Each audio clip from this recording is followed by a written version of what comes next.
হযরত আবু হুরায়রা রাদিয়াল্লাহু আনহু বর্ণনা করেন, রাসূলুল্লাহ সাল্লাল্লাহু আলাইহি ওয়াসাল্লাম ইরশাদ করেছেন, যখন আল্লাহ তাআলা আসমানে কোনো হুকুম জারি করেন, তখন ফেরেশতাগণ আল্লাহ তাআলার এই হুকুমের প্রভাবে ও ভয়ে কাঁপিয়া ওঠেন এবং আপন পাখাসমূহকে নাড়িতে শুরু করেন।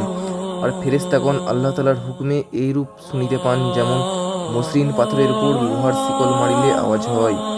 অতঃপর যখন তাহাদের অন্তর হইতে ভয় ভীতি দূর করিয়া দেওয়া হয়, তখন তাহারা একজন অপরজনকে জিজ্ঞাসা করেন যে, তোমাদের পরওয়ারদিগার কি হুকুম দিয়াছেন?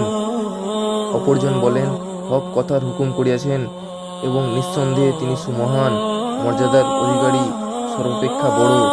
যখন ফেরেশতাদের প্রতি আদেশটি স্পষ্ট হইয়া যায়, তখন তাহারা উহা কার্যে পরিণত করিতে লাগিয়া যান।